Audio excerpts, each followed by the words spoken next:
Nggih, sambil santai kita mulai nggih, Bapak Ibu. Assalamualaikum warahmatullahi wabarakatuh.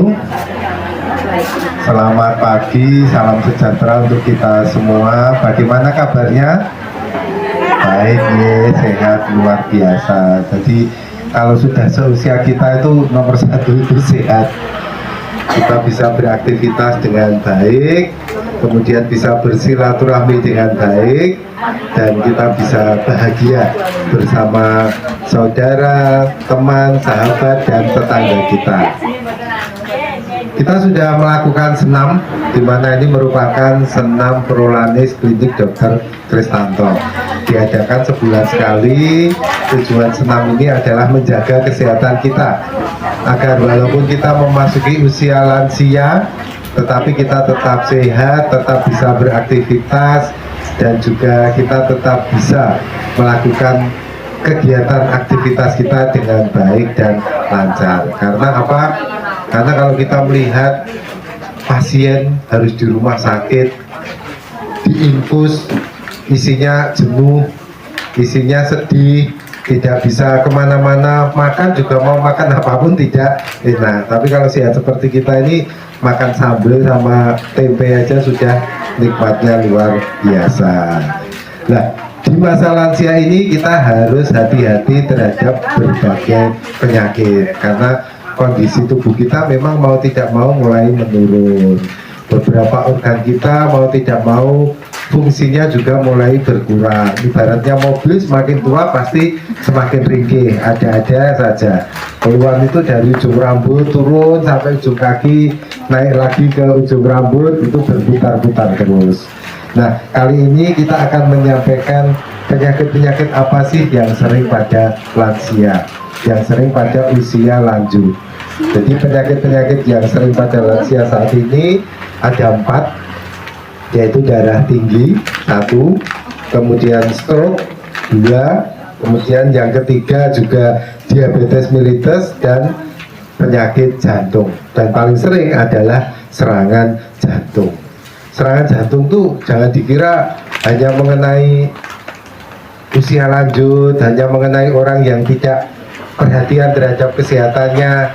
Dokter penyakit dalam pun ya ada serangan jantung. Teman kami Dokter Nur Hidayat itu kemarin hidupnya sehat, bahagia, makannya hati-hati, kemudian apakah hatinya tenang? Ya tenang sekali. Dokter Nur itu Pak Kiai, aku nyebutnya Pak Kiai kalau saya panggil gitu. Jadi tidak mengira badannya juga kurus, tidak segemuk saya, tapi juga bisa terkena serangan jantung. Karena kan banyak aspek yang menimbulkan serangan jantung. Nah, alhamdulillahnya segera ditangani, segera ditata laksana, diobati, sehingga akhirnya bisa baik lagi, stabil lagi. Jadi kunci penyakit itu nomor 1 mencegah. Nomor 2, kalau sudah kena segera ditangani, jangan sampai terlambat. Kemarin itu misalkan ada salah seorang bidan di puskesmas saya, kemudian tahu-tahu saya dikabari, dok, Bu bidan ini sedo loh, lah anaknya juga belum dewasa, kenapa? Saya bilang gitu, ternyata juga serangan jantung. Dan itu sudah terjadi sebenarnya 3 minggu yang lalu, ketika dia nyeri dada, nyeri ulu hati, sesek, tapi dia menganggapnya alah paling ki awakku rada ora penak lagi leret-leret. Mungkin ada yang menganggapnya alah ki mahku lagi kambung, asamku lagi munggah dan lain sebagainya. Kemudian jalannya juga sudah menggeh-menggeh, tetap dibilang paling kudu istirahat dan lain sebagainya dan lain sebagainya. Tahu-tahu kemudian di kamar mandi jatuh pingsan, dibawa ke rumah sakit, ternyata memang penyumbatan jantung atau STEMI atau AMI, akut miokarditis infark. Kemudian sudah koma, jadi masuk ke ICU dan ternyata tidak tertolong. Karena apa? Terlambat 3 minggu. Serangan jantung ditunggu 3 minggu. Serangan jantung itu golden time-nya kan dalam hitungan jam. Saat itu harus segera ditata laksana. Seperti stroke, Bapak Ibu. Stroke itu kalau golden time-nya itu masih ditaati, langsung ke fasilitas kesehatan, langsung ditata laksana, itu juga bagus. Tapi kalau misalkan sudah terlambat, dibimbing, ini orang Jawa ya berat. Nah, kali ini penyakit ini merupakan salah satu sasaran senam prolanis. Senam prolanis itu kan terutama mengendalikan tensi dan mengendalikan gula agar stabil. Tensinya tidak tinggi, gulanya tidak tinggi. Kemarin itu saya menemukan pasien usia 37 tahun. Tensinya 220/110. Saya bilang, "Loh Mbak, tinggi banget tensinya." "Betul masalah Pak Dokter, kalau betul keluhan no, kalau badan kalau enak mau." Nah ini yang malah bahaya. Kalau ada keluhan itu yang bagus. Kalau ada keluhan itu berarti ibaratnya kan alarmnya jalan. Tensinya naik pusing, tensinya naik jangan, kan alarmnya jalan.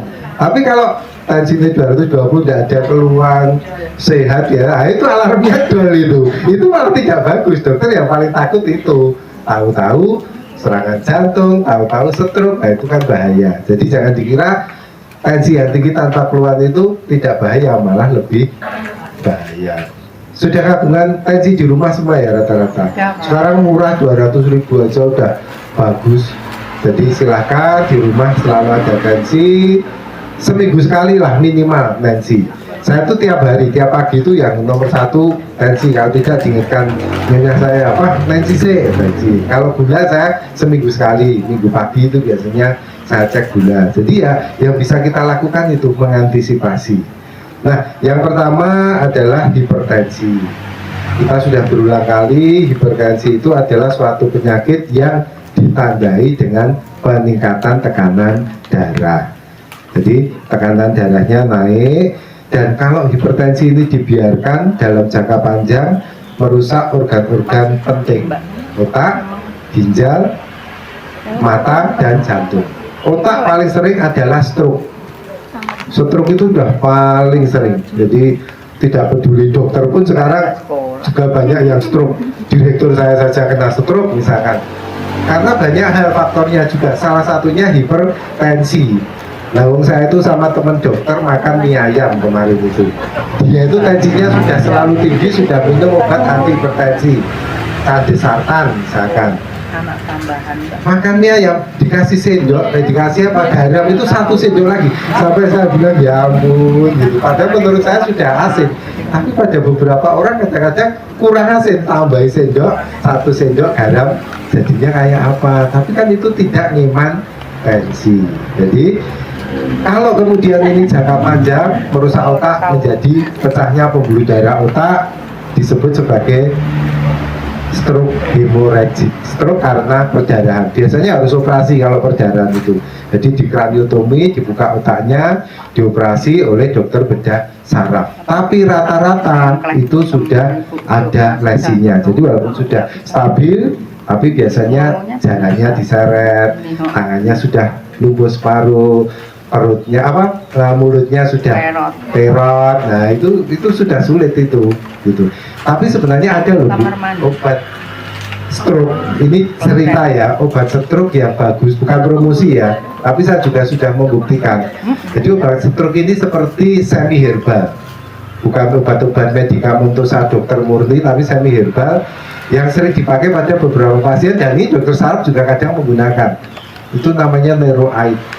Itu kalau digunakan pada pasien dengan serangan stroke akut, terutama pada hari pertama, itu bagus banget.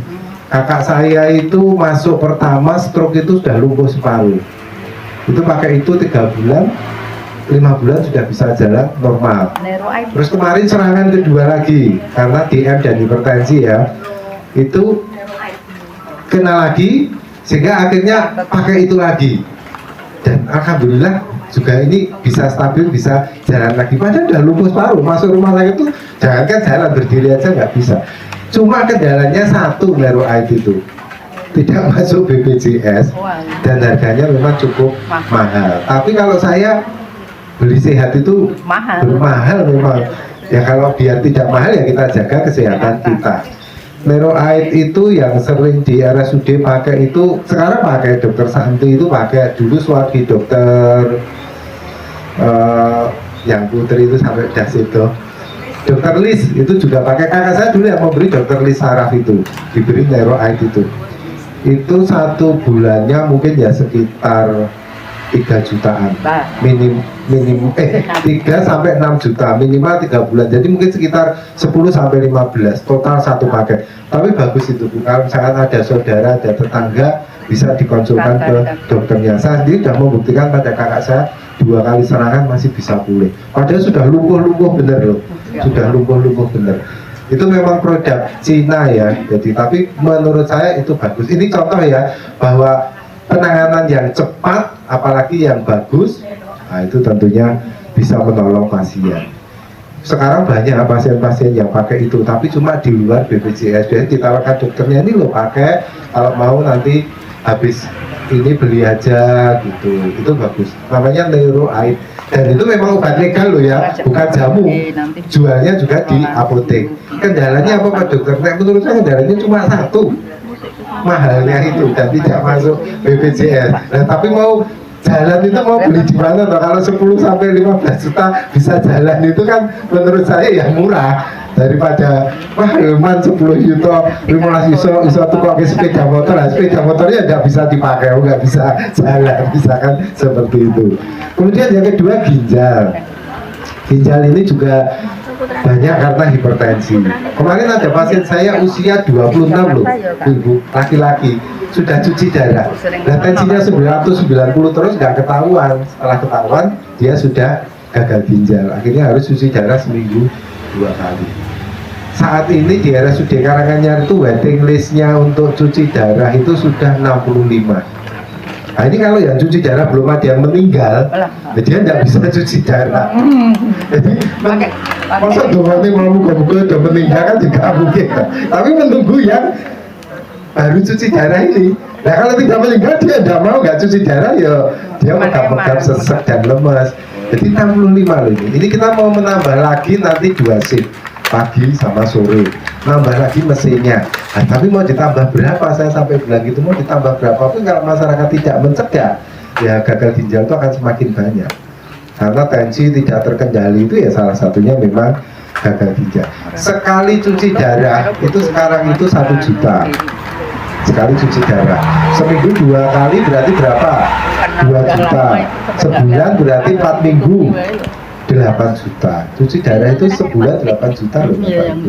Makanya BPJS salah satu bangkrutnya ya karena ini, satu pasien 8 juta, berapa ratus pasien sekota, Karanganyar, se-Indonesia. Makanya mereka kan tetap uangnya semakin menipis gitu, karena penyakit-penyakit kronis yang mahal-mahal ini yang banyak menghabiskan anggaran BPJS. Kemudian yang kedua, retinopati. Jadi pada pasien hipertensi itu retinanya akan terganggu, mengganggu penglihatan karena gangguan retina. Nah, ini juga karena hipertensi. Biasanya orang yang hipertensi rutin kontrol kok mulai kabur. Kalau tidak katarak biasanya retinopati. Kalau DM kebanyakan jadi katarak. Tapi kalau hipertensi kebanyakan retinopati.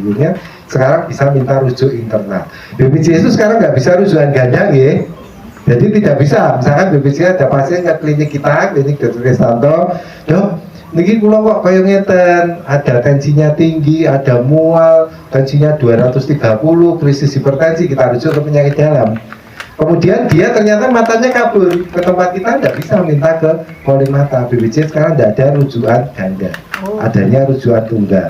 Nah, lalu gimana Pak Dokter? Bisanya konsul atau rujuk intern di rumah sakit. Misalkan penyakit dalam, kemudian mata saya kok kabur, dari penyakit dalam merujuk ke mata. Di penyakit dalam loh, saya kok pelo ini Pak Dokter, kalau ngobrol kok jadi tidak jelas, perot, dirujuk dari poli dalam ke saraf, bukan kembali minta saraf, kembali minta mata, itu sudah tidak boleh.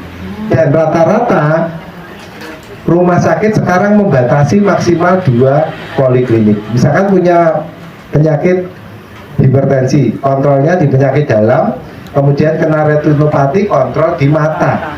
Setelah itu dia kena gejala stroke, ketiga sudah tidak bisa, harus matanya selesai ke saraf, atau kalau memang dia masih penyakit dalam dan mata, sarafnya pakai pasien umum, tidak pakai BPJS. Nah, sekarang kesehatan itu harus kita jaga hati-hati, karena kenapa BPJS seperti ini? Nah, tadi saya sudah matur, dananya sudah semakin menipis, nggak cukup mereka. Bangkrut. Kita saja klinik itu sudah tidak pernah dinaikkan kapitasi bayarannya BPJS sudah berapa lama, padahal obat sudah naik, plastik aja sudah naik 4 kali lipat. Kita juga memberi layanan juga bingung, bayarannya semeni terus, rego mudah, terus obatnya mudah, terus gajinya dokter sih semakin turun. Sekarang itu era kesehatan itu semakin sulit gitu, tidak seperti dulu. Dulu kan Bu Siti mungkin besok kesehatan pendidikan. Kalau sekarang MBG Koperasi Merah Putih, MBG Koperasi Merah Putih. Jadi itu. Ya, kemudian yang selanjutnya juga hipertensi itu beresiko terhadap penyakit jantung. Jadi terutama serangan jantung, penyumbatan jantung. Jadi harus hati-hati. Kalau orang Jawa menyebut angin duduk karena rasanya kayak masuk angin, terus orangnya duduk. Tapi habis itu bablas, makanya menyebutnya angin duduk bablas. Nah itu harus hati-hati. Nyeri dada sebelah kiri menjalar ke lengan seperti ditekan oleh benda berat, saat itu langsung ke rumah sakit untuk dicek. Paling mudah dengan EKG, rekam jantung sudah ketahuan. Kalau dia ternyata serangan jantung, ya sudah ditata laksana, harus diberi obat pengencer darah dan lain sebagainya. Dan ini nanti rencana tahun depan RSUD juga sudah membuka untuk cath lab. Cath lab itu untuk pemasangan ring jantung. Kalau ada penyumbatan tidak usah operasi tapi pakai ring jantung. Tapi jangan ke RSUD ya, cukup tahu saja. Tapi tahun depan kita sudah seperti itu. Jadi sudah ada cath lab-nya untuk pemasangan ring jantung juga. Karena apa? Semakin banyak pasiennya. Muardi kewalahan, Dokter Un kewalahan, Kasih Ibu kewalahan. Sekarang rumah sakit semuanya oleh Menteri Kesehatan harus bisa pasang ring jantung. Jadi semakin banyak orang dengan serangan jantung. Nah, biasanya gejala hipertensi kan memang pusing, sakit kepala, cengeng ya, terus kadang mudah marah, gelisah, susah tidur, dan palpitasi. Palpitasi itu takikardi, jadi nadinya lebih dari 100 kali per menit, itu takikardi. Resikonya siapa sih yang hipertensi? Umur lebih dari 40 tahun. Kemudian jenis kelaminnya wanita lebih banyak daripada laki-laki. Mungkin karena wanita lebih mudah stres ya. Kalau bapak-bapak itu kadang dablek ya. Kalau putri kan sedikit-sedikit dipenggali gitu. Oh dablek ya. Kalau saya itu bilang ke pasien gini, ada pasien sidik-sidik itu dikeluhkan, sidik-sidik ini berapa Pak Dokter, bahaya betul Pak Dokter, sampai saya bilang dulu, Bu penyakit jenengan itu jadi betul neko-neko, penyakit jenengan itu stres, saya bilang gitu. Ada apa sedikit sudah bingungin, nggak karuan itu malah jadi masalah. Jadi saya setuju, nomor satu tuh kita tuh sebenarnya sekarang itu harus mulai dablek. Didit ya senang, orang didit ya susah Bu. Tapi tidak usah terlalu dipikirkan. Jadi dablek tetap bersyukur, tetap semelek. Kemudian gemuk lebih mudah, makanya memang kita indeks massa bodinya harus bagus. Diet rendah garam. Kalau misalkan dia senang garam ya memang itu faktor resiko. Orang yang tadi saya ceritakan, teman dokter makannya dikasih garam 1 sendok, nah itu pasti dia akan tensinya tinggi. Perokok, ini juga perokok, ini teman saya dokter ini, wes habis-habisan saya kadang jadi gedek. Nah itu dokter itu ya pantas, ini dokter ngerokok, mangan ditambahin ya sak sendok, saya bilang begitu, nggak sepuluh ini terus gimana gitu. Terus kontrasepsi hormonal, putri-putri jenengan kalau misalkan kabit, sebisa mungkin hindari hormonal. Hormonal itu pil, suntik, IUD, sebisa mungkin itu IUD, pil, suntik, susu, sebisa mungkin dihindari. Karena apa? Hormonal itu rata-rata berpotensi meningkatkan tensi, bahkan menjadi prekarsinogenik, salah satu pemicu kanker. Paling bagus yang non hormonal, salah satunya IUD.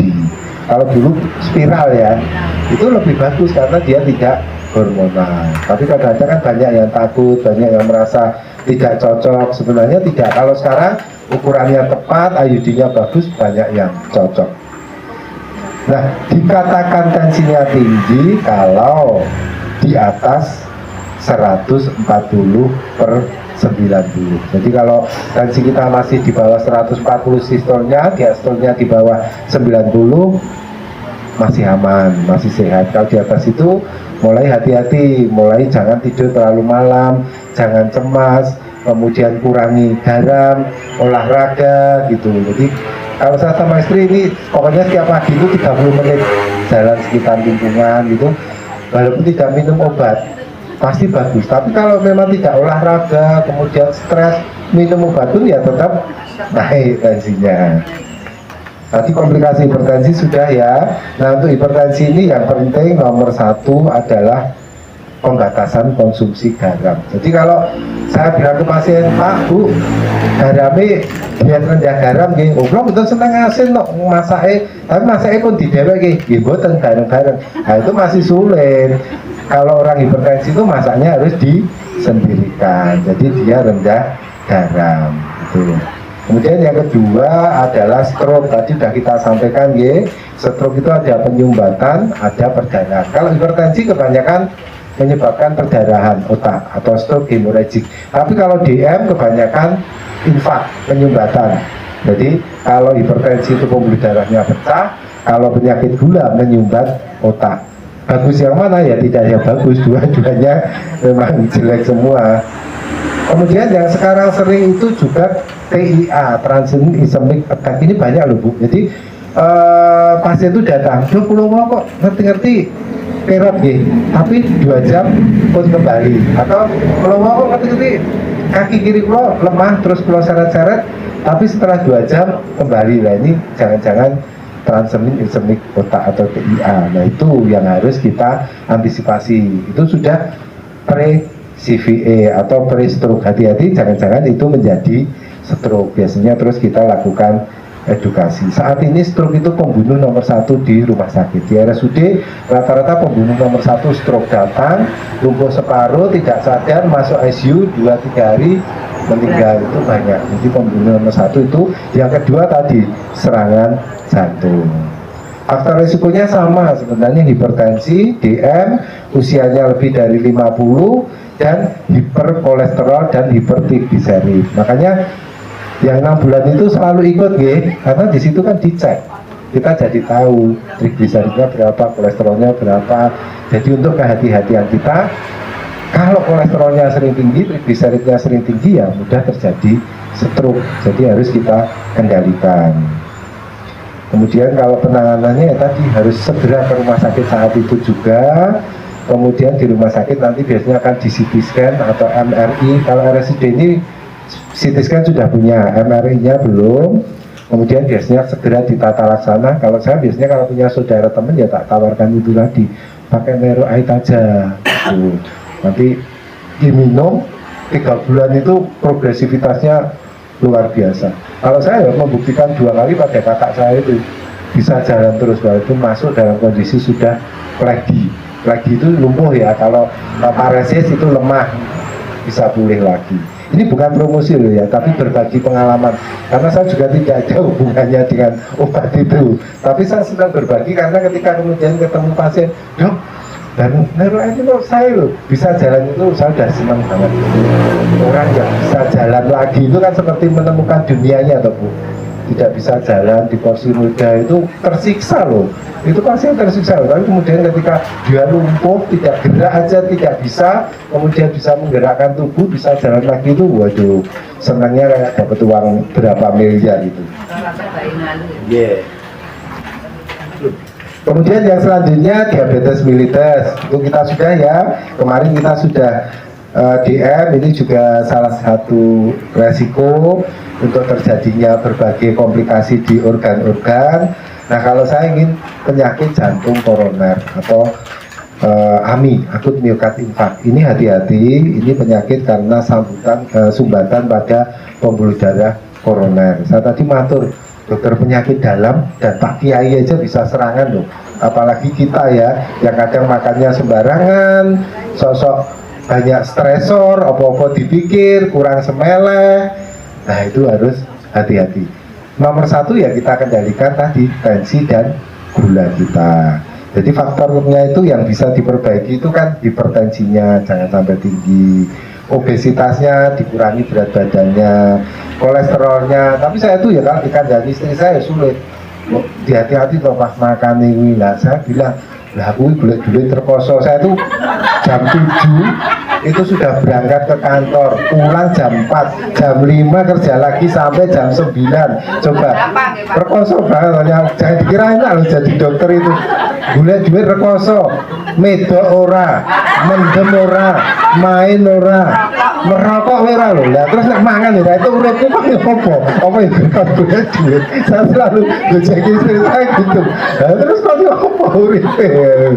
Jadi tapi tidak ini hanya bilang apa yang disampaikan istri saya benar, memang makanya harus hati-hati. Jadi mulai diatur apalagi lansia ya.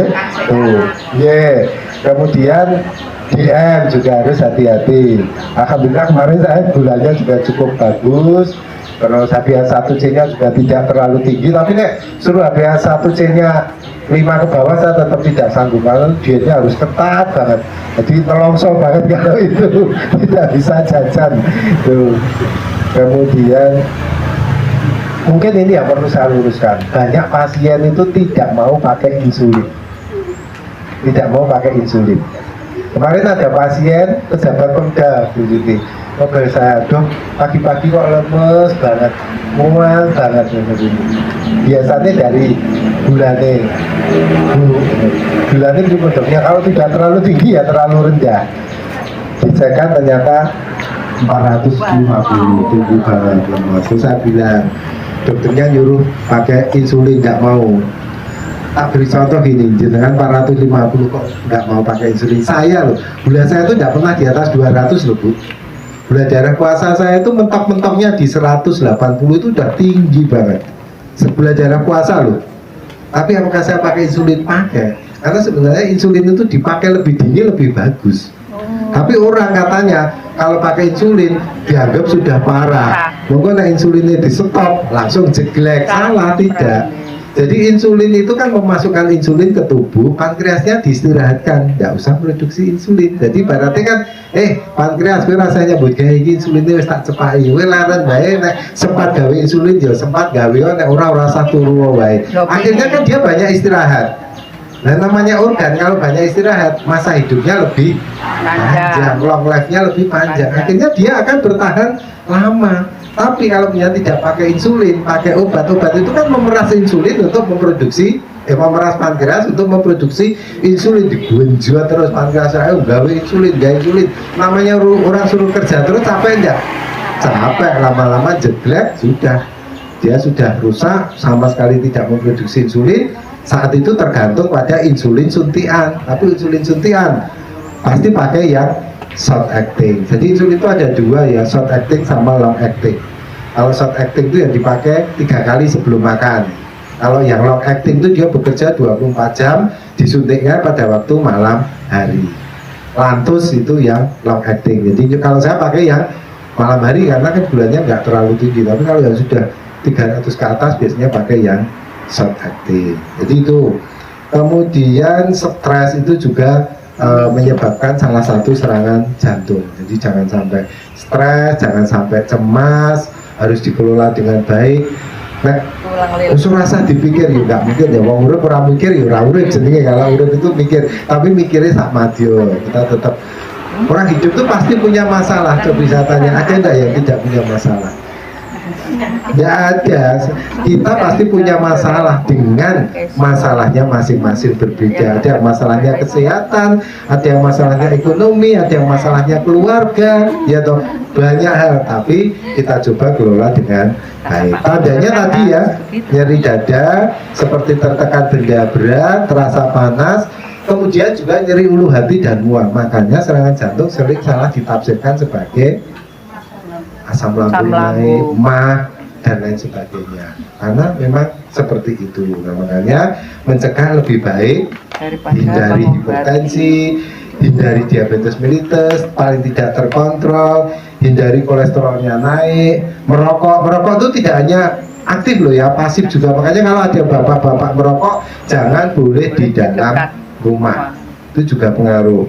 Kemudian hindari obesitas, stres, dan yang terakhir rajin olahraga.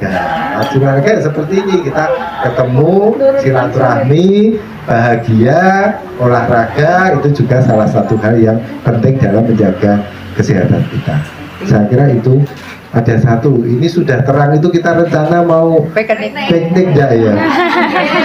Pak, September mawon, Pak. September. Nanti hujan lagi Bu. Enggak ada hujan.